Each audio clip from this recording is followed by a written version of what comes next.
तो पहला फंक्शन हम ले रहे हैं स्पेशल फंक्शन में मॉड फंक्शन, ठीक है। मॉड फंक्शन किस तरह से डिफाइंड है, अगर इसको हमने डिफाइन कर दिया f x equals to mod x, और ये मॉड एक्स है minus x when x less than zero plus x when x greater than equals to zero, इस तरह से ये फंक्शन डिफाइंड है।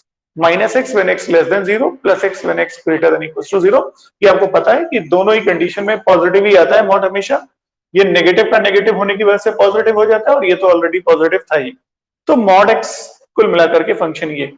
अब देखिए बात ये करते हैं कि अगर ये function f from R to R define कर दिया जाए, फर्स्ट इन दिस केस ये जो फंक्शन एफ है, अगर आप इसका ग्राफ याद करिए एक्स ओ वाई, तो ये वी शेप का ग्राफ था ऐसा, ये line y equals to x, ये line y equals to minus x. अब इस फंक्शन को अगर हम इस ग्राफ को देखें तो आपको याद आ रहा होगा 1 1 फंक्शन के लिए हम लोगों ने एक टेस्ट किया था पैरेलल लाइन टेस्ट, वो एक्स एक्सिस के पैरेलल लाइन थी। तो अगर हम यहां पर एक्स एक्सिस के पैरेलल लाइन ड्रॉ कर देते हैं तो ये 2 पॉइंट पे कट कर जाएगा, इसका मतलब फंक्शन 1 1 नहीं है। तो number 1 point F is many one आप कह सकते हैं, और नॉट 1 1 कह सकते हैं। ये फंक्शन मेनी वन फंक्शन है और ये 1 1 फंक्शन नहीं, पहली बात आ रही है। दूसरा पॉइंट ये है ऑन टू के लिए, ऑन टू का मतलब था, आप याद करिए ऑन टू में क्या करना होता है कि range f equals to codomain, range और कोडोमेन ये दोनों इक्वल होनी चाहिए। तो अब रेंज की बात अगर यहां से करें तो देखिए वैसे रेंज आप स्टैंडर्ड फंक्शन है, या तो रेंज याद रखिए, ग्राफ से भी रेंज बताई जा सकती है, बहुत इंपॉर्टेंट पॉइंट है, ध्यान दीजिएगा। ग्राफ से डोमेन और रेंज दोनों बताया जा सकता है। डोमेन ग्राफ से कैसे बताते हैं, एक्स एक्सिस पर ग्राफ का जो एक्सटेंशन हो रहा है, जितना भी जिस इंटरवल में पूरा एक्सपैंड कर रहा है, वो उसकी डोमेन होगी। अब जैसे यहाँ पे क्या है, पूरा एक्स एक्सिस कवर हो रहा है क्योंकि ये लाइन इनफाइनेटली आगे बढ़ेगी, ये भी इनफाइनेटली आगे बढ़ेगी, हर एक्स के लिए आपको कोई ना कोई वाई मिलेगा, तो पूरा रियल लाइन कवर कर लेगा, तो इसकी डोमेन ये है। और जो रेंज होती है वो ग्राफ का कवरेज वाई एक्सिस पर कितना है एक्सटेंशन, तो वाई एक्सिस पे देखिए 0 से लेकर ऊपर तक कहां तक जाएगा, प्लस इंफिनिटी तक। लेकिन क्या ये नीचे की वैल्यू कोई कवर कर रहा है, वाई नहीं, मतलब वाई नेगेटिव कवर अप नहीं हो रहा है। इसका मतलब इस फंक्शन की जो रेंज है वो है 0 से इंफिनिटी, पॉजिटिव और 0 इंक्लूड करते हुए ऊपर की तरफ, ये इसकी रेंज आ रही। तो अब अगर फंक्शन आर से आर में डिफाइन किया गया है तो रेंज ऑफ द फंक्शन और कोडोमेन यहां पर आर है, अनइक्वल है, तो एफ इज इनटू फंक्शन, और आप कह सकते हैं not 1 1, not onto function. ये वाई, क्योंकि range f is not equals to R, यानी कोडोमेन इसकी आर दे रखी। लेकिन अब एक इंपॉर्टेंट पॉइंट यहां पर राइज होता है, वो ये, we can make a function onto, हम ऑन टू फंक्शन बना सकते हैं, बहुत आसानी से बना सकते हैं। और क्या करना होता है कि इंपॉर्टेंट पॉइंट यहां पर आप नोट कर सकते हैं कि note, if a function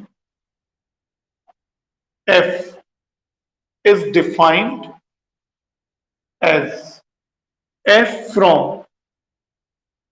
R to range f as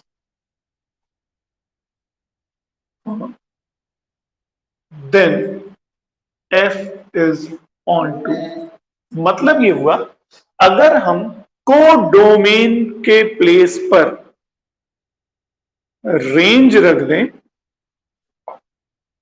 then this function will be onto always, हमेशा ऑन टू होगा। तो ऑन टू बनाना बहुत ही इजी होता है, किसी फंक्शन को हम लोग ऑन टू बहुत आसानी से बना सकते हैं अगर उसके कोडोमेन को उसकी रेंज से रिप्लेस कर दिया जाए। तो ऐसा क्वेश्चन अराइज हो सकता है, क्वेश्चन ऑब्जेक्टिव में इस तरह का आ सकता है, कोई भी क्वेश्चन पूछ सकते हैं, वेरी शॉर्ट आंसर में पूछ सकते हैं कि how can you make a function onto. अब ऑन टू कैसे बना सकते हो, सिंपल सा तरीका है, replace codomain by the range of the function. अगर हम रेंज ऑफ द फंक्शन से कोडोमेन को रिप्लेस कर दें तो हमें जो मिलेगा फंक्शन वो हमेशा ऑन टू फंक्शन मिलेगा। ठीक है, तो ये है ऑन टू की बेसिक कॉन्सेप्ट। तो अब आप ये देख सकते हैं कि हम किसी भी फंक्शन को ऑन टू बना सकते हैं।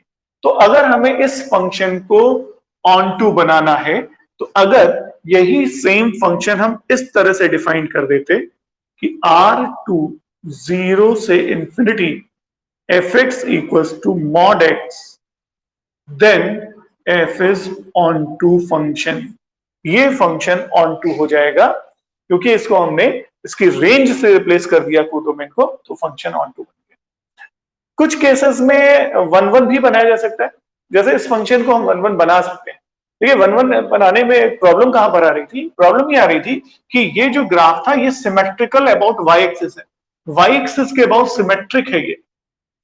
तो अगर आप इसमें से दो लाइंस हैं, दोनों लाइंस यहां ओरिजिन से जा रही है, आप इनमें से किसी एक लाइन को अगर रिमूव कर देते हैं, then this function will be one one, तब ये फंक्शन वन वन हो जाएगा। मतलब अगर इसी सेम को हम थर्ड करें, f from 0 infinity to 0 infinity, दोनों तरफ सेम इंटरवल कर दीजिए पॉजिटिव, मतलब अब x पे भी पॉजिटिव, तो x का नेगेटिव, यानी अगर इसका graph f x equal to mod x, अगर इसका ग्राफ बनाया जाए तो सिर्फ ये लाइन बनाएंगे आप, क्योंकि नेगेटिव एक्सिस पर वैल्यूज नहीं है, माइनस की वैल्यूज यहां पर नहीं आ रही है, तो ग्राफ सिर्फ यही बन जाएगा। ठीक है, f x equal to mod x. तो in this case f x equal to mod x, f is bijective हो जाएगा क्योंकि ये वन वन भी हो जाएगा और ऑन टू भी हो जाएगा। ये देखिए, क्योंकि अब इस पर कोई भी लाइन ड्रॉ करिए पैरेलल, एक से ज्यादा पॉइंट पे कट करेगी ये। तो मतलब ये निकला कि फंक्शन को हम लोग वन वन ऑन टू बना सकते हैं अगर हम उसमें कुछ रिस्ट्रिक्शंस डालें। वन वन बनाने के लिए आपको डोमेन पर रिस्ट्रिक्शंस लगानी पड़ेंगी, और अगर आपको ऑन टू बनाना है तो को डोमेन पर रिस्ट्रिक्शंस लगानी पड़ेंगी। तो फंक्शन हमेशा आउटराइट आपको तुरंत मना नहीं कर देना कि नहीं ये फंक्शन हमेशा ऑन टू नहीं होगा। वन आप जैसे मॉड फंक्शन है, ये नहीं कि दिमाग में बैठा है कि ऑन टू नहीं है, वन वन नहीं है। पहले देख लीजिए, चेक कर लीजिए फंक्शन कहां से कहां डिफाइंड है। आर टू आर में definitely neither one one nor onto, ये ना तो वन वन है ना ही ऑन टू है। बट अगर आपने आर से इंफिनिटी 0 से इंफिनिटी में डिफाइन कर दिया तो ऑन टू हो गया, बट अभी भी वन वन नहीं है। लेकिन अगर ये इंटरवल है, नेगेटिव में भी ले सकते थे, माइनस इंफिनिटी से 0 क्लोज कर दी तब इधर वाली लाइन आती, ये नहीं बनती, तब भी फंक्शन वन वन हो जाता। तो जो सिमेट्रिकल पोर्शन है वाई एक्सिस के अबाउट का, उसको अगर आपने रिमूव कर लिया तो आपका फंक्शन वन वन बन जाएगा। तो इस तरह से ये मॉड का कॉन्सेप्ट है, और मॉड फंक्शन में आप ऑब्जेक्टिव में क्वेश्चन आ सकता है कि वन वन है, ऑन टू है, या दोनों नहीं है, या दोनों है, ऐसे करके चार ऑप्शंस दे देते हैं। तो आप यहां से पहचान लेंगे कि मॉड फंक्शन अगर आर टू आर में है तो ग्राफ बनाइए, तुरंत समझ आ जाएगा कि ना तो वन वन है ना ही ऑन टू है, क्योंकि रेंज इसकी तुरंत मिल जाएगी 0 से इंफिनिटी। कोडोमेन चेक कर लीजिएगा, अगर दोनों अनइक्वल हो गए तो ऑन टू नहीं है, और वन वन तो हो गई, पैरेलल टेस्ट को फेल कर जा रहे हैं। तो ये था मॉड फंक्शन। तो मॉड फंक्शन के बारे में हमारे पास इंफॉर्मेशन आती। फिर आगे बढ़ते हैं, और जो फंक्शन बहुत ज्यादा यूज होने वाले हैं, आने वाले हैं, मिलने वाले हैं आपको पूरे कैलकुलस के पोर्शन में, उनको हम यहीं पर स्टडी करेंगे। हो सकता है थोड़ा टाइम लग जाए इस टॉपिक को कंप्लीट करने में, बट जरूरी है कि सारे फंक्शंस आपको एक बार अच्छे से आ जाए ग्राफ के साथ। नंबर 2 पर चलते हैं। जो सेकंड इंपॉर्टेंट फंक्शन है वो ये है f x equals to bracket x, F x equals to bracket x. और ब्रैकेट एक्स क्या है? इसको कहते हैं ग्रेटेस्ट इंटीजर फंक्शन। यह है ग्रेटेस्ट इंटीजर फंक्शन। ठीक है, अच्छा, ग्रेटेस्ट इंटीजर फंक्शन जो होता है वो क्या होता है, उसको एक बार रिकॉल कर लेते हैं। तो bracket x is the greatest integer less than और इक्वल्स टू एक्स। मतलब ये हुआ ब्रैकेट एक्स की वैल्यू ग्रेटेस्ट इंटीजर होगी, जो लेस होना चाहिए, या तो वो एक्स से छोटा होगा या इक्वल होगा। तो ज्यादातर केस में छोटा होगा। इक्वलिटी तो तब होती है जब इंटीजर ही आ जाए। तो मतलब ये हुआ कि अगर ब्रैकेट में कोई इंटीजर दिया गया है तो उसका आंसर वही आएगा, कुछ भी हो। अगर वो इंटीजर दिया है तो फिर वही आएगा आंसर में। लेकिन अगर फ्रैक्शंस में है या डेसिमल में फॉर्म दे रखा है, उस केस में आपको पता लगाना होगा। तो उसको पहले समझ लेते हैं, नंबर लाइन से बहुत इजीली समझ में आ सकता है। जैसे ये नंबर लाइन है minus infinity two plus infinity, यहाँ 0 होगा, इधर 1 है, इधर 2 है, इधर -1 है, इधर -2 है, एंड सो ऑन। ये अब अगर x की वैल्यू 0 से 1 के बीच में कहीं भी आई, सपोज यहां आ रही है, तो लगभग मान लेते हैं 0.99 के आसपास मान लेते हैं, तो bracket x equals to bracket 0.99, ये आंसर 1 होगा, सॉरी 0 होगा। कैसे?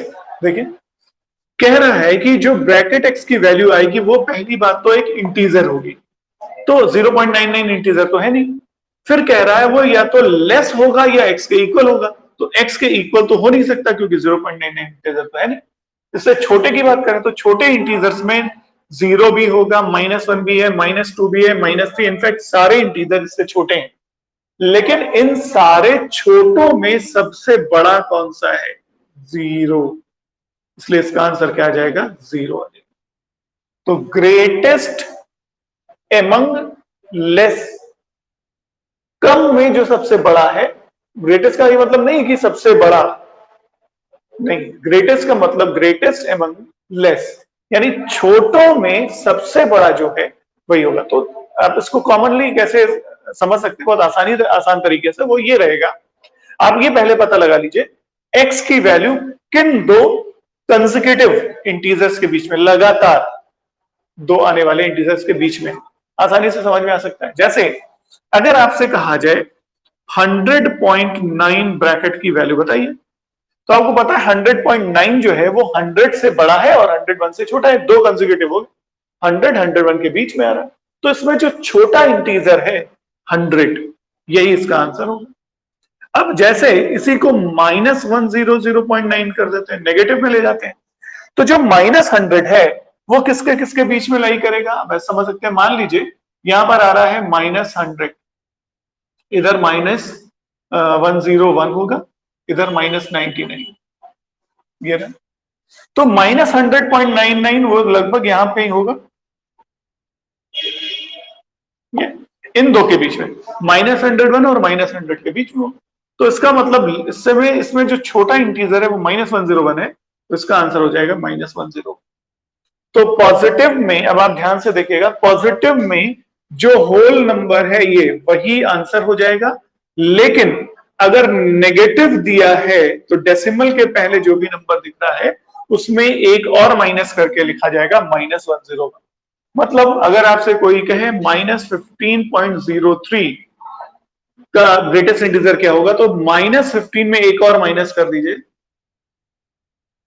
आपसे कोई बोले कि 201.9 ब्रैकेट की वैल्यू, तो आप कहिए 201, डेसिमल के पहले जो नंबर पॉजिटिव में है वही हो जाएगा, बट नेगेटिव में एक माइनस करके लेना पड़ता है, तो आप इसलिए बता सकते हैं।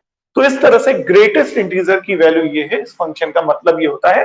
कंसेक्यूटिव इंटीजर, यानी आपको इसमें अगर ब्रैकेट x को सॉल्व करना है तो आपको पता लगाना पड़ेगा x किन दो कंसेक्यूटिव के बीच में आ रहा है, उसमें जो छोटा इंटीजर है वही आंसर, मतलब बिना इसके पता लिया गए हम लोग आगे नहीं पढ़ सकते। तो ये ध्यान रखना होता है, ये ग्रेटेस्ट इंटीजर की मीनिंग।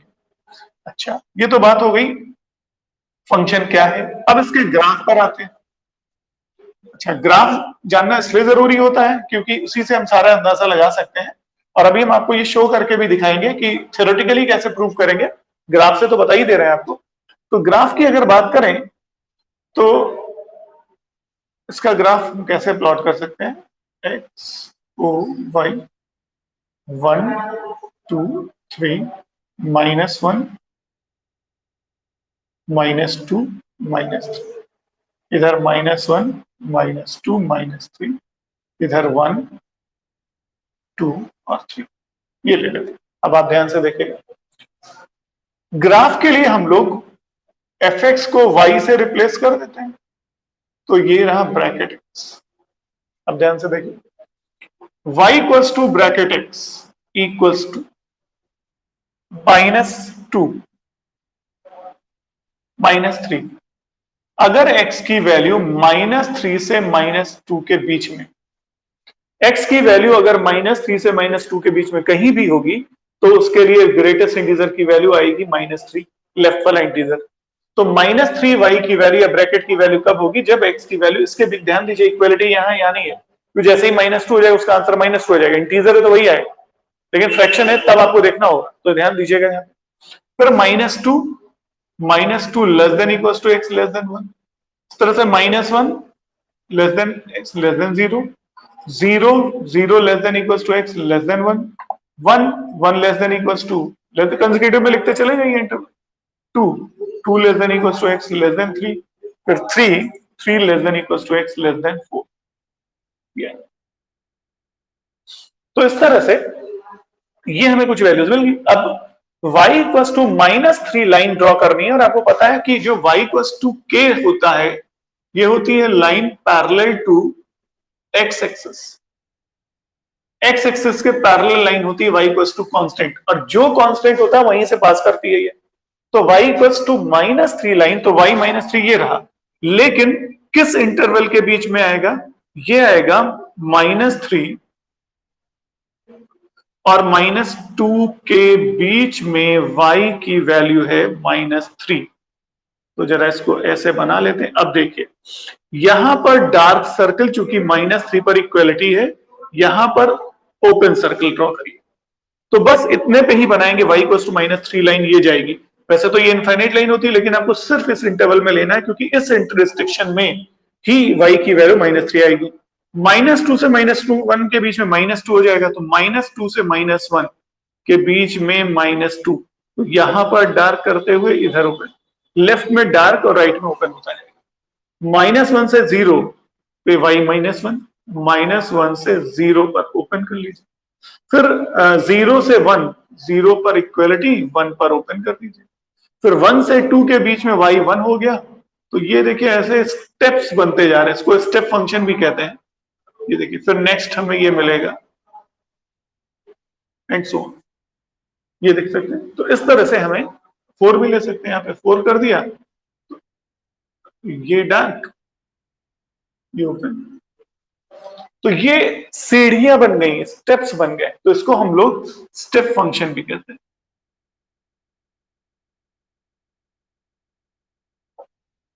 ठीक है, तो इसको हम लोग स्टेप फंक्शन भी कहते हैं और फ्लोर फंक्शन भी कह सकते हैं इसको। फ्लोर होते हैं ना बिल्डिंग्स में, ग्राउंड फ्लोर 0, फिर first floor, second floor, third floor, -1 -2 -3 PVR की तरह से नेगेटिव भी हो सकता है। तो ये फ्लोर्स हैं, तो स्टेप फंक्शन या फ्लोर फंक्शन इसको भी कहते हैं, दोनों में से कोई भी नाम, और या फिर ग्रेटेस्ट इंटीजर फंक्शन तो है ही ना। तो इस तरह से ये इस फंक्शन का ग्राफ बन गया। अब इस ग्राफ को देख के हम बता सकते हैं इसकी डोमेन और रेंज क्या होगी। डोमेन तो खैर इसकी रियल नंबर होती है, पूरा पूरा R, set of real number को -इन्फिनिटी टू +इन्फिनिटी डिनोट करते हैं। बट इसकी जो रेंज है आप ध्यान से देखिए, y की वैल्यूज जरा ध्यान से देखिएगा, -3 -2 -1 0 1 2 3 4 5 6 ऐसे ऊपर नेगेटिव, ये सारे क्या है, इंटीजर्स हैं, तो इसकी रेंज हमेशा z होती है, इंटीजर्स। y एक्सिस पे भी देखिए, y एक्सिस पे केवल वो इंटीग्रल पॉइंट को ही कवर कर रहे हैं, इंटीजर्स को ही केवल कवर कर रहे हैं, बस केवल इंटीजर को। बीच का पोर्शन देखिए कोई ग्राफ नहीं है, बीच के पोर्शन में कोई ग्राफ नहीं है, इसके बीच के पोर्शन में कोई ग्राफ नहीं है, ग्राफ सिर्फ ये लाइंस है, ये लाइन 1 पे बनी है, ये लाइन 2 पे बनी है, ये लाइन 3 पे बनी है, तो सारे इंटीजर्स y एक्सिस पे कवर अप हो रहे हैं। तो y का एक्सटेंशन क्या है, सिर्फ z इंटीजर्स का, तो सेट ऑफ इंटीजर्स और i भी लिख सकते हैं, ये इसकी रेंज है।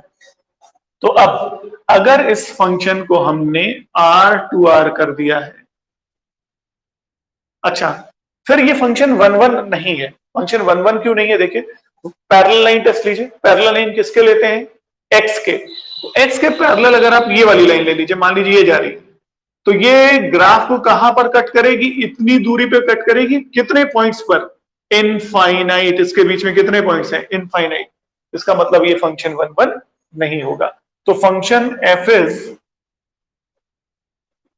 Not 1 1 and not onto, और ऑन टू भी नहीं है क्योंकि देखिए कोडोमेन आर है और इसकी रेंज आ रही है z। लेकिन अगर इसी फंक्शन को r टू z कर दिया जाए तो f इज नॉट 1 1 1 1 अभी भी नहीं है, बट ऑन टू हो जाएगा। क्यों ऑन टू हो जाएगा? क्योंकि आपने को डोमेन को रेंज से बदल दिया है, तो फंक्शन क्या बन गया? ऑन टू बन गया। तो ये तो हो गया ग्राफ का अप्रोच, और ग्राफ से हमने समझ लिया। लेकिन अगर एग्जाम में क्वेश्चन ये आता है कि प्रूव दिस, आप ग्राफ से भी बता सकते हैं, लेकिन हम इसको आपको इस तरह से समझा दें कि आप थ्योरेटिकल मेथड कैसे इसमें यूज करिएगा। तो इसको अगर आपको ये शो करना है कि ऑन टू नहीं है, तो आप इसको ऐसे एग्जाम्पल, काउंटर एग्जाम्पल से क्या प्रूव करिए? Let x1 equals to minus 2 x equals to 2.3, x2 equals to 2.7। Clearly दोनों अनइक्वल हुए, ना तो x1 और x2 आपस में इक्वल नहीं है। नाउ f ऑफ x1, तो इसकी इमेज निकाल रहे हैं 2.3 की, तो 2.3 का जो ग्रेटेस्ट इंटीजर है वो तो 2 ही आएगा, क्योंकि 2 और 3 के बीच में लाई करेगा। f ऑफ x2 ये 2.7, ये भी 2 आएगा। अब आप देखिए इमेजेस सेम आ गई, मतलब दो डिफरेंट एक्स ऐसे थे जिनकी इमेजेस सेम आ गई हैं। दो डिफरेंट एक्स ऐसे थे जिनकी इमेजेस सेम 2 आ गई है, 2.3 की भी और 2.7 की भी। तो ये फंक्शन 1 1 फंक्शन नहीं है, देयरफॉर f इज नॉट 1 1। तो काउंटर एग्जाम्पल मेथड से आप बता सकते हैं कि ये फंक्शन 1 1 नहीं है। ऑन टू के लिए सीधा एक्सप्लेनेशन होगा कि range f equals to z। अगर इस वाले पार्ट में है तो आप लिख देंगे not equals to r, therefore not onto. लेकिन अगर ये वाला क्वेश्चन है तो आप लिख देंगे equals to codomain f, therefore f is onto. तो डिपेंड करता है कि कोडोमेन क्या दे रखी है, उसके अकॉर्डिंग ही ये फंक्शन ऑन टू होगा या नहीं होगा।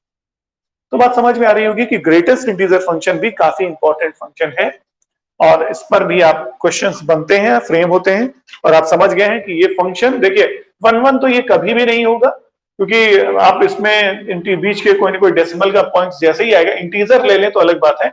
अगर इसमें भी आप z टू z कर दीजिए, z टू z, तो फिर ये फंक्शन भी 1 1 और ऑन टू यानी बाइजेक्टिव बन जाए। मतलब ऐसा नहीं कि आप फंक्शन को बाइजेक्टिव बना ही नहीं सकते, 1 1 बना ही नहीं सकते। आपको डोमेन में अगर 1 1 बनाना है तो डोमेन में चेंज कर लीजिए, अगर ऑन टू बनाना है तो फिर आप इसके रेंज में चेंज करिए, को डोमेन में चेंज करिए। तो इस तरह से हम इसको फंक्शन को 1 1 ऑन टू बना सकते थे। लेकिन रियल नंबर अगर सेट लें डोमेन का, तो को डोमेन z होगी तब ये ऑन टू होगा, अदरवाइज ये ऑन टू भी नहीं होगा। तो ये था ग्रेटेस्ट इंटीजर फंक्शन। अच्छा, इसी तरह से काफी स्पेशल फंक्शंस हैं। अभी हम ट्रिग्नोमेट्रिक फंक्शन यहाँ पे नहीं लेंगे, क्योंकि इनवर्स ट्रिग्नोमेट्री जब पढ़ेंगे वहां पर वो आएंगे, उनके 1 1 ऑन टू और बाइजेक्टिवनेस वहीं पर चेक करेंगे, अभी यहाँ पर नहीं करेंगे। तो ये था ग्रेटेस्ट इंटीजर फंक्शन। फिर हम लेते हैं एग्जाम्पल और ये था, बल्कि थर्ड लिख लेते हैं, सिग्नम फंक्शन। काफी बार ये भी पूछा जाता है। ये क्या है? mod x upon x not equals to 0, 0 when x equals to 0। ये दे रखा है सिग्नम फंक्शन। ये भी सिग्नम फंक्शन आपसे काफी पूछा जाएगा, आगे कंटिन्यूटी है, डिफरेंशिएबिलिटी, उनमें भी ये सारे फंक्शंस आने ही आने हैं, इसलिए इनको ध्यान से समझिएगा, बहुत इंपॉर्टेंट टॉपिक है। अच्छा, अब इसको डिफाइन अगर हमें करना है तो हमें पता है कि जो mod x की वैल्यू है वो 2 होती है, या तो ये या फिर ये। अच्छा, अब अगर इसको हम डिवाइड करें x से, तो जब डिवीजन x से हो गया तो मतलब x 0 तो नहीं होगा। तो इसकी वैल्यू देखिए, x अपॉन x करिएगा तो -1 when x less than 0, +1 when x greater than, equality हटा लीजिए क्योंकि 0 से डिवाइड किया आपने तो 0 तो नहीं होगा, और x इक्वल्स टू 0 पर फंक्शन की वैल्यू 0 दे रखी है, 0। ये है proper type definition signum function की। एक्सपेंडेड फॉर्म, -1 वैल्यू होगी अगर x लेस देन 0 है, 0 होगा अगर x 0 है, पॉजिटिव है अगर तो +1 आएगा।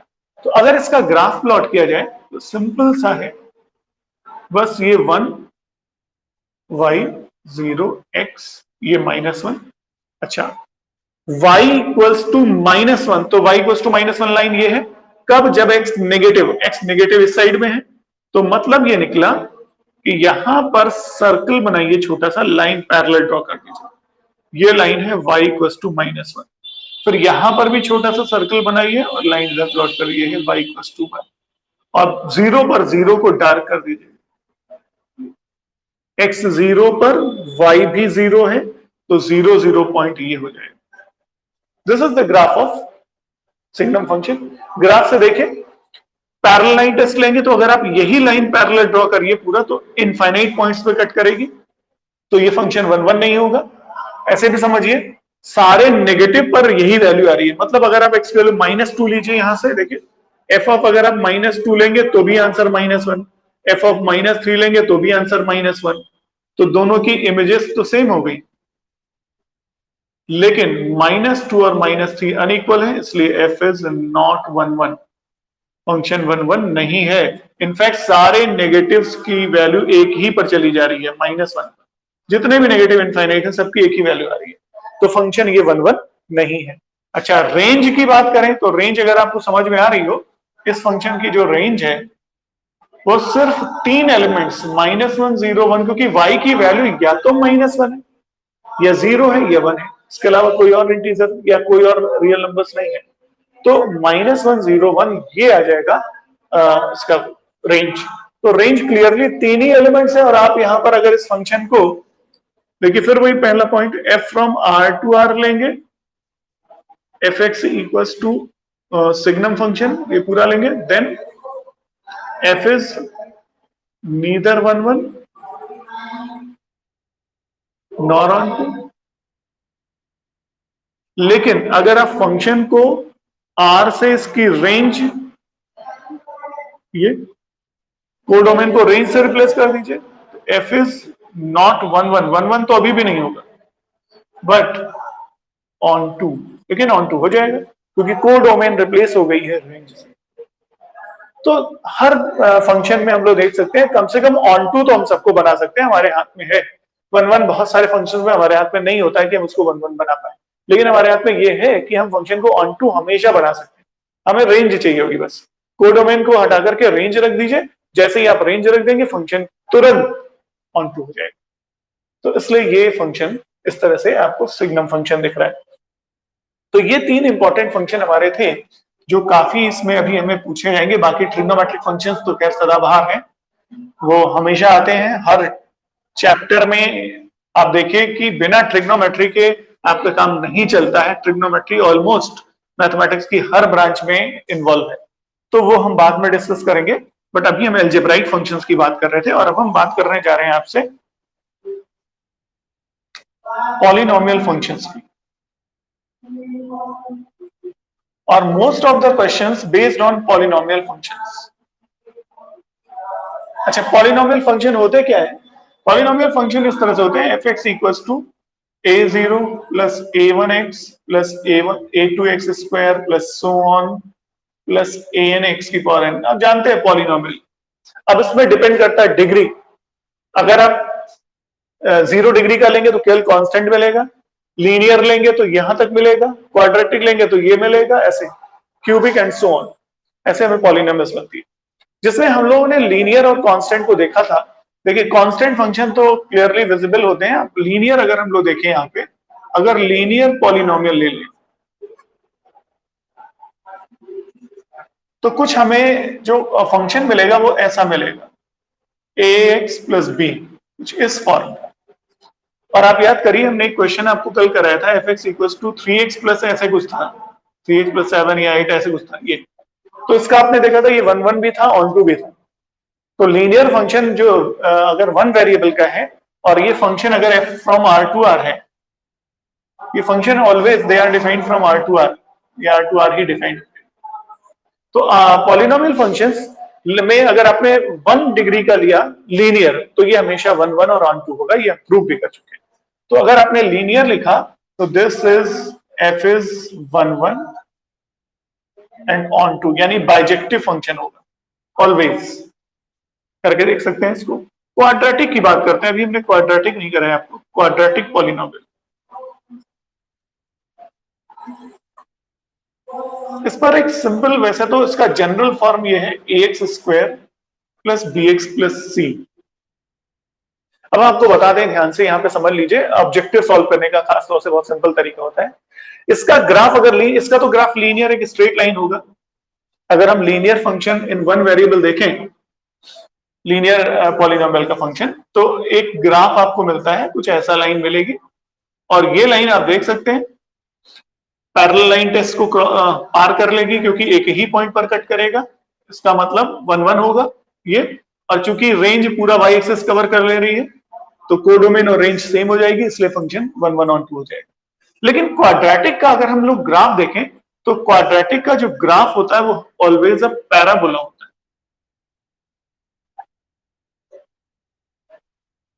और ये जो पैराबोला होता है वो होता है symmetric to Y axis,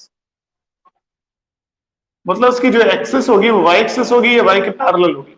symmetric to Y axis, ऊपर की तरफ ओपन वाला ये जो पैराबोला होता है वो बनता है। ये पैराबोला हमेशा ऊपर की तरफ ओपन होता है, ठीक है। अच्छा, अब इसको ग्राफ को हम कैसे समझ सकते हैं, बहुत आसानी से समझ सकते हैं। कुछ ऐसा ग्राफ बनेगा, कई तरह के ग्राफ देखिएगा ध्यान से। हो सकता है ये ग्राफ बन जाए, हो सकता है ग्राफ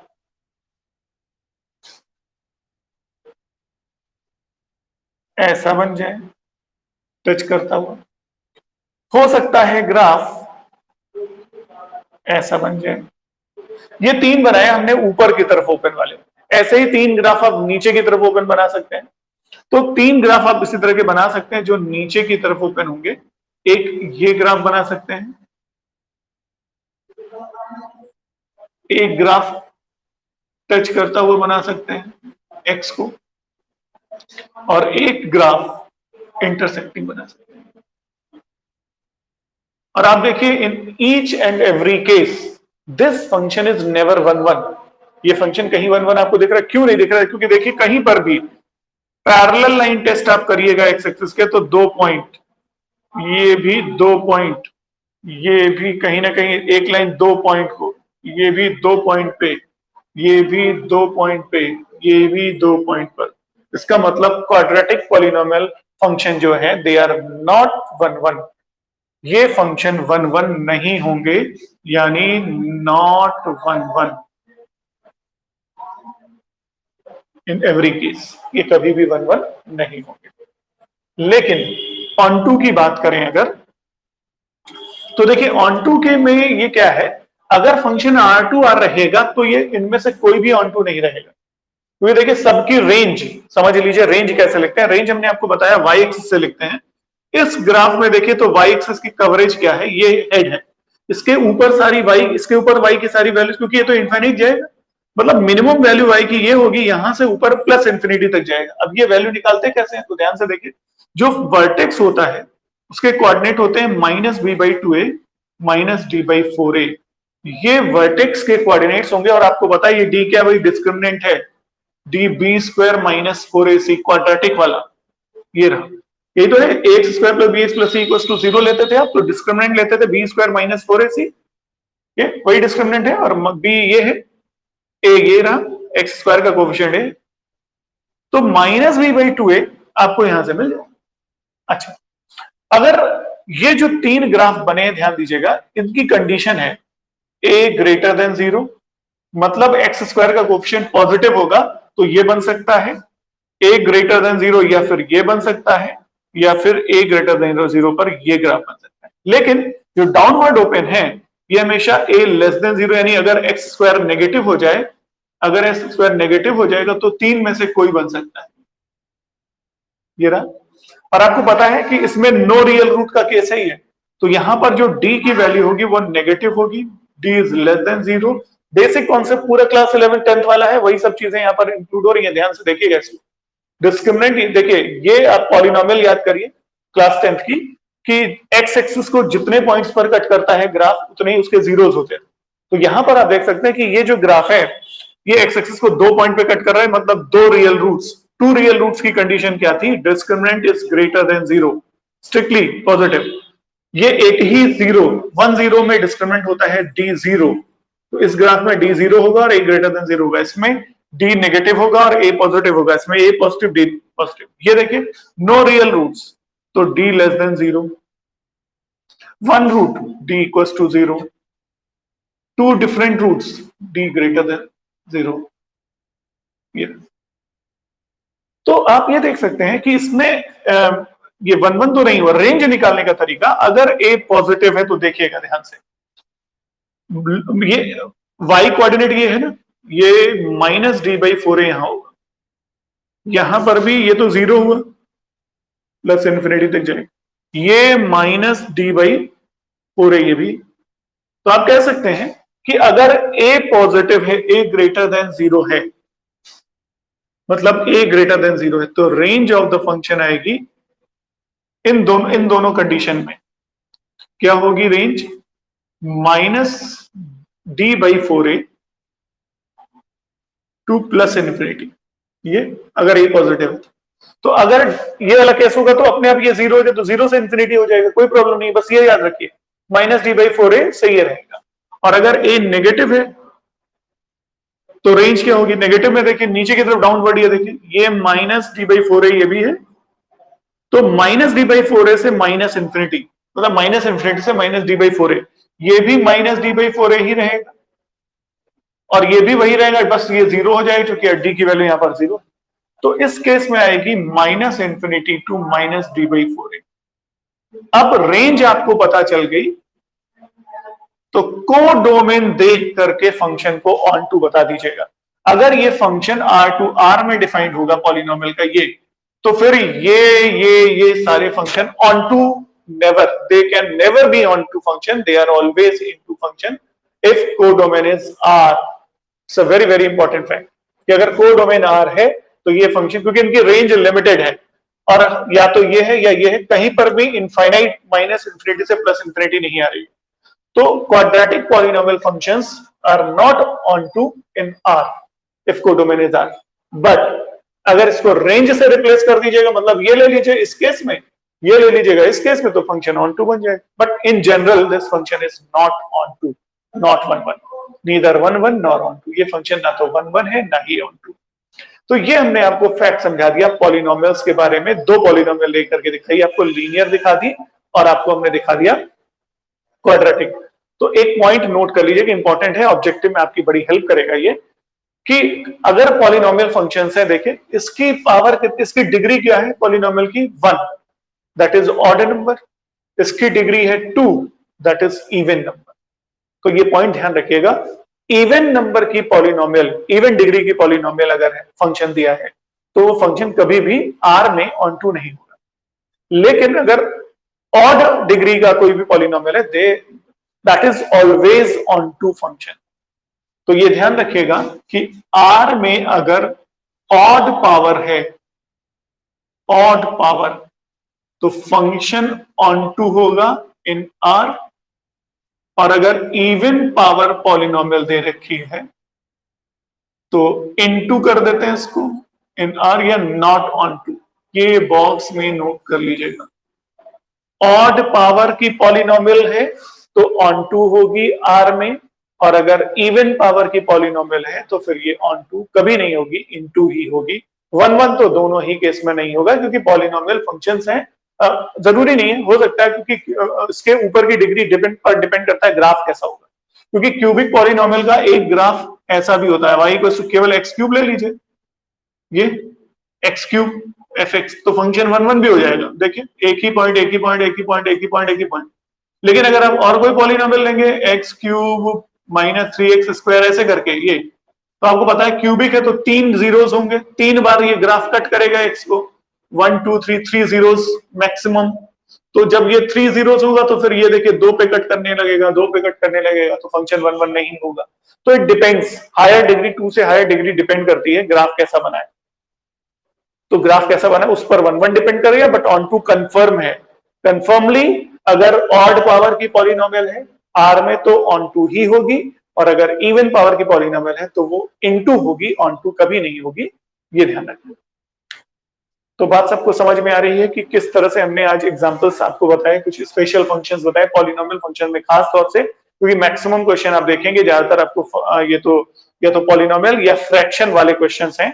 फ्रैक्शनल फंक्शन जो होता है, जैसे px by q, px plus q upon qx plus r, ऐसे करके रेशियोज लीनियर रेशियोज अगर होते हैं वो भी पॉलिनोमियल आएगी अभी आगे, रेशियोज आएंगे सॉरी, फ्रैक्शनल पार्ट आएगा, फ्रैक्शनल फंक्शन आएगा।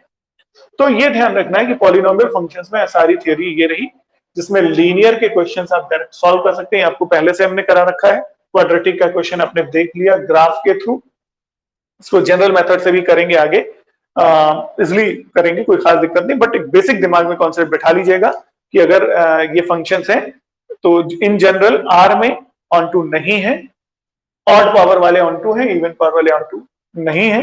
लेकिन ऑन टू फिर जो नहीं है वो हमेशा नहीं रहेगा, ऐसा जरूरी नहीं, आपको पता है कि आप ऑन टू बना सकते हो अगर आप आर की जगह पर, को डोमेन की जगह पर आप उसकी रेंज रख देंगे तो इंपॉर्टेंट है। तो रेंज फाइंड करना इंपॉर्टेंट, और रेंज जब आप शॉर्ट देखिए ऑब्जेक्टिव के लिए क्वाड्रेटिक की रेंज इस तरीके से फाइंड करेगा। मैं आपको एक दो क्वेश्चन सॉल्व करके दिखा देता हूं कि जैसे मान लीजिए आपसे पूछा जाए कि भाई आप रेंज जो है हमें इसकी बता दीजिए, या आपको इसका ऑन टू देखना है, ये रहा। अब इसका आपको ऑन टू चेक करना है कि फंक्शन ऑन टू है कि नहीं है, तो आपको रेंज निकालनी पड़ेगी। तो आप रेंज देखिए इसकी, रेंज क्या है। रेंज के लिए पहली बात तो यहां पर ए लिखिए 3 ग्रेटर देन 0, बी है -5, सी है 3। ए पॉजिटिव है कि नेगेटिव इससे मतलब है, बी नेगेटिव हो या पॉजिटिव से मतलब नहीं है। अब ए अगर पॉजिटिव है तो फिर ग्राफ ऊपर की तरफ ओपन होगा, ऊपर की तरफ ऐसे समझिए, ए पॉजिटिव तो ग्राफ ऊपर की तरफ, ये भी रटने की जरूरत नहीं है। ग्राफ अगर ए पॉजिटिव तो ग्राफ ऊपर की तरफ ओपन होगा, ऊपर की तरफ ओपन होने का मतलब प्लस इंफिनिटी तक जाएगा, मतलब लोअर लिमिट में -d/4 आएगा। और अगर ए नेगेटिव होगा तो ग्राफ नीचे जाएगा, तो नीचे जाने का मतलब कि -d/4 ए से माइनस इंफिनिटी से -d/4 होगी, अपर लिमिट होगी। तो इसके लिए आपको डिस्क्रिमिनेंट निकालना होगा। 25 माइनस 4 3 12 3 36 -11 आ गया, ये है। तो therefore range f equals to -d/4a to infinity, so minus minus plus 11 by 4 3 12 comma infinity, this is the range. अगर ये कोडोमेन है तब तो ये फंक्शन ऑन टू होगा, अगर ये कोडोमेन नहीं है तो मतलब ऑब्जेक्टिव के लिए तो बहुत आसानी से आप डायरेक्ट रेंज फाइंड कर सकते हैं, और रेंज मिल गई तो ऑन टू का पता चल गया, और क्वाड्रेटिक है तो 1 1 तो होना ही नहीं। तो आपको ऑब्जेक्टिव हल सॉल्व करते समय क्वाड्रेटिक में इसकी जरूरत पड़ेगी, और इसीलिए मैंने आपको रेंज का तरीका यहां से सिखाया। चाहे आप ग्राफ से लर्न रखिए, बस ध्यान रखिएगा ग्राफ दो तरह से बनता है। ए पॉजिटिव होगा तो सारे पैराबोला ऊपर की तरफ ओपन होंगे, ए नेगेटिव होगा सारे पैराबोला नीचे की तरफ ओपन होंगे। डिस्क्रिमिनेंट की 3 पॉसिबिलिटी होती है, नेगेटिव पर कहीं पर भी एक्स एक्सिस को पॉलिनोमियल ग्राफ कट नहीं करेगा, पैराबोला कट नहीं करेगा। डी जीरो होगा, एक रूट का मतलब एक पॉइंट पे टच करेगा, और अगर पॉजिटिव है तो 2 पॉइंट पे कट करेगा, तो पैराबोला इस तरह से। तो ये था हमारा पॉलिनोमियल फंक्शंस का पूरा बेसिक कॉन्सेप्ट, ठीक है। तो अब आप अगर एनसीईआरटी उठाइएगा तो आपको यही 4 5 फंक्शंस घूम फिर करके पूरा दिया हुआ है, या तो लीनियर 3x+7 इस टाइप का एक्सप्रेशन है, या फिर क्वाड्रेटिक उसके एक्सप्रेशन दिया हुआ है, पॉलिनोमियल, या फिर रेशियो जैसे कल कह रहे थे x-1/x-2 ये वाला पार्ट दिया है, या फिर पॉलिनोमियल पर बेस्ड या ग्रेटेस्ट इंटीजर फंक्शन या मॉड फंक्शन, इन्हीं फंक्शंस के इर्द गिर्द पूरी एक्सरसाइज आपकी घूम रही है। तो आप उसके क्वेश्चंस को इजीली सॉल्व कर सकते हैं, और हम उसको कराएंगे भी, और भी इंपॉर्टेंट क्वेश्चंस हैं वो भी कराएंगे आपको। तो अभी ये पार्ट थोड़ा सा लंबा चलेगा, तो जरूरी नहीं कि ये सारी चीजें आपको सारे क्वेश्चन बोर्ड के अकॉर्डिंगली आए कि बोर्ड में सारे आई जाए, लेकिन कॉन्सेप्ट को क्लियर करने के लिए, आगे के टॉपिक को अच्छे से समझने के लिए ये सारी फैक्ट्स आपके पास होने चाहिए, और इंपॉर्टेंट पॉइंट। तो बताइए ये चीज सबको समझ में आ रही है बेटा क्लास की, है ना?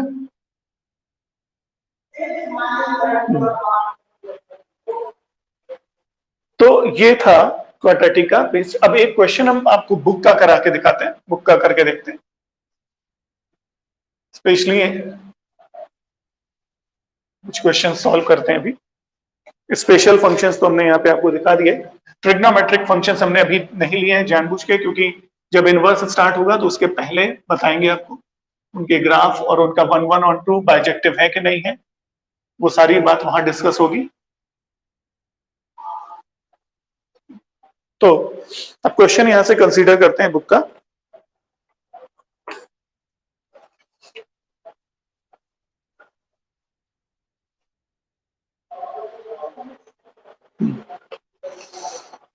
इस पर हम क्वाड्रेटिक में चूंकि बात कर रहे थे अभी, तो एक क्वेश्चन यहां से ले लेते हैं और आपको दिखा देते हैं कि किस तरह से। ये देखिए, एनसीईआरटी की एक्सरसाइज अगर हम 1.2 देखें, एक एक क्वेश्चन देखते चलिए, शायद आप समझ भी जाएं। पहला क्वेश्चन इन्होंने दे रखा है, f from R star to R star. R star क्या है?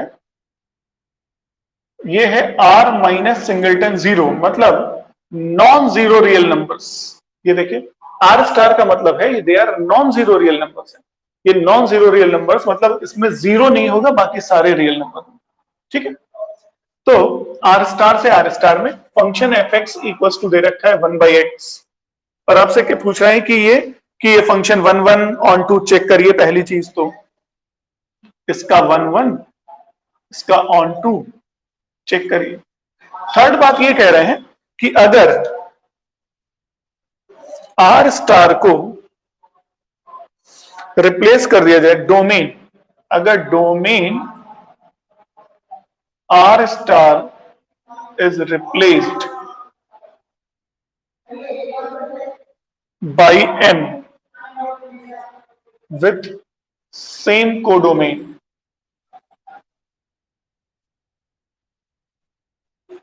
R star, then what will happen to its 1 and on to nature? तब इस क्या इज द रिजल्ट ट्रू? पहले तो आपको शो करना है कि ये फंक्शन 1 ऑन टू है, इस तरह से डिफाइंड है, तो फिर ये फंक्शन 1 ऑन टू है, ये आपको शो करना है। और फिर शो करना है कि डोमेन आर स्टार को अगर रिप्लेस कर दिया जाए एन से, तो फिर इसके 1 ऑन टू पर क्या फर्क पड़ेगा, इसकी बात हमें करनी है। तो पहली बात करते हैं 1 फंक्शन की। तो फॉर 1 मेथड याद है, let x1 x2 belongs to domain R star such that, किस तरह से लेते थे, f of x1 equals to f of x2, ये लेके चलते थे। तो f ऑफ x1 अगर हमें लिखना है तो fx अगर 1/x है, 3 लेंगे तो 1/3 होगा, 5 लेंगे 1/5 होगा, तो x1 लेंगे तो 1/x1 हो गया, और ये 1/x2 हो गया। तो क्रॉस मल्टीप्लाई कर देंगे तो x1 equals to x2, hence f is 1 1। यही तो हमें 1 में प्रूव करना होता है कि हम f of x1 equals to f of x2 लेके चले और x1 और x2 को भी सेम दिखा दे, इमेजेस सेम, एलिमेंट से। तो ये हो गया 1 1। ऑन टू की बात करें तो ऑन टू के लिए let y equals to fx रखते हैं, तो fx है 1/x, फिर x को y का फंक्शन बनाने के लिए 1/y लिखते हैं। अब आप ध्यान से देखिएगा, x is defined when y is not equals to 0, y 0 नहीं होने, क्योंकि अगर y 0 हो गया तो x डिफाइंड नहीं रहेगा, तो y 0 नहीं हो सकता। तो y अगर 0 नहीं हो सकता तो क्या हो सकता है, रियल में से 0 माइनस कर लीजिए, जो y की वैल्यूज नहीं होती उनको हटा देते हैं रियल नंबर में से, तो रियल नंबर में से हटाया 0, तो y जिसको बिलोंग करेगा वही रेंज हो जाएगा, तो रेंज f आ गया ये, और यही तो आर स्टार है और यही कोडोमेन है। कोडोमेन एफ देखिए, कोडोमेन एफ ये रही R star, so therefore f is onto, तो फंक्शन 1 1 और ऑन टू दोनों रहेगा। अब बात करेंगे, अगर डोमेन आर स्टार को रिप्लेस कर दिया जाए एन से और आर स्टार को डोमेन सेम रहे तो क्या फर्क पड़ेगा, ये हमें बताना है। तो देखिए 1 1 पर तो कोई फर्क पड़ने वाला नहीं है, आप चाहे एन रखिए यहां पे, चाहे जो भी रखिए, जब आर स्टार में ये 1 1 है, आर स्टार तो सबसे बड़ा सेट है, तो इसके छोटे सबसेट में तो 1 1 होना ही होना है, श्योर है। देखिए छोटे सेट में 1 1 है तो जरूरी नहीं बड़े में होगा, लेकिन अगर बड़े सेट में 1 1 है तो छोटे में 1 1 होना तय है, श्योर है, 100% गारंटी। तो अगर आपने आर स्टार को एन से रिप्लेस किया तो डोमेन पर कोई इफेक्ट नहीं पड़ेगा। तो सेकेंड पार्ट, थर्ड पार्ट ये कह रहा है कि if domain R star is replaced by n, then f remains 1 1, function 1 1 रहेगा, बट ऑन टू पर जरा चेक करते हैं। अब आप ध्यान से देखिएगा, ऑन टू के लिए जरूरी नहीं, देखिए रेंज तो आपने देखा वहां पे जो आ रही थी, अब यहां से इसको अलग तरीके से करिए, पहले ये y ले लीजिए, y इक्वल्स टू 1/x आ गया, तो x आ जा रहा है 1/y। अब जरा सेकंड मेथड याद करिएगा इसको ऑन टू का, for every y belongs to the codomain, codomain R star ही है, ये जो y है वो आर स्टार को बिलोंग कर रहा है, कोडोमेन को बिलोंग कर रहा है। अब आपको ढूंढना है x, क्या हर y के लिए एक x डोमेन, डोमेन है n में मिलेगा? तो अगर आप यहां पर y की वैल्यू 2 रखिए तो 2 आर स्टार का तो है ही, मतलब सही है, y आर स्टार का होना चाहिए, y2 लिया है, सही लिया है, लेकिन x क्या हो जाएगा 1/2, क्या ये 1/2 n है, नेचुरल नंबर है? नहीं। मतलब क्या निकला, कुछ ऐसे समझिएगा, ये था आर स्टार, ये था सेट n फंक्शन f, यहां से 2 लिया, करस्पॉन्डिंग x यहां पर 1/2 आ रहा है, तो क्या 1/2 n में हो सकता है? नहीं हो सकता, तो इस 2 के लिए इधर कोई x नहीं मिलेगा। तो एक एलिमेंट एटलीस्ट ऐसा मिल गया जिसके लिए कोई भी x यहां नहीं मिलेगा, इसलिए ऑन टू नहीं।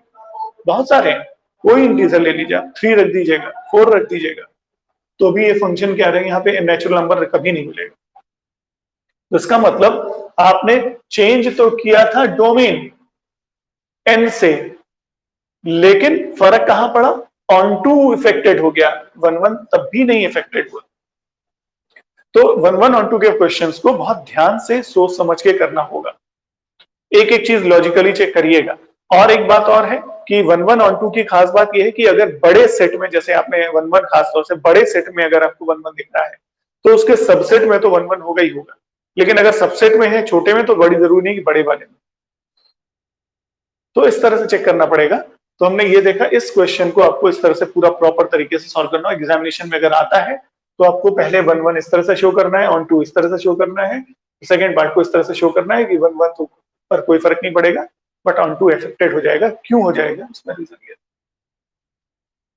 तो बात समझ आ रही है सबको कि क्या क्वेश्चन में आ रहा था, किस तरह का क्वेश्चन आया, कैसे सॉल्व करें। हाँ, अगर आप इसको ग्राफिकली बनाना चाहें, ग्राफ बनाना चाहें 1/x का, तो ग्राफ हम आपको दिखा देते हैं। ग्राफ एक्चुअली इसका जो बनता है वो कुछ ऐसा बनता है,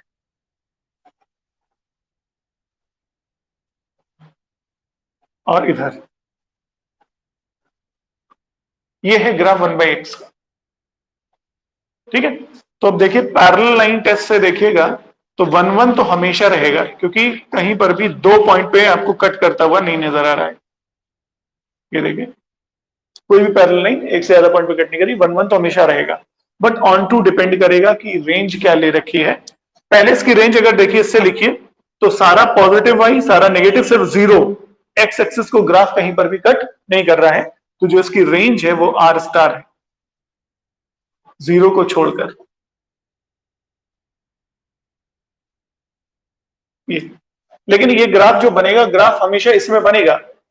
N2 अगर आपने f फ्रॉम N2R ले लिया तो ये ग्राफ नहीं बनेगा, इस तरह का ग्राफ नहीं बनेगा, ध्यान रखिएगा। ग्राफ जो है हमेशा रियल नंबर्स में बनते हैं, अगर डोमेन रियल नंबर है तभी ग्राफ बनेगा, अगर इंटीजर वगैरह आ जाएगा तो ग्राफ बनाना बड़ा मुश्किल हो जाता है, ठीक है। तो इस तरह से ये क्वेश्चन सॉल्व होता है। तो बताइए सबको समझ में आ गया बेटा आज की क्लास का मेन मतलब, है ना? तो क्लास बताइए, सब लोग समझ गए बेटा, है ना? तो क्लास ओवर की जाए फिर, ठीक है। ठीक है बेटा, फिर हम क्लास ओवर करते हैं।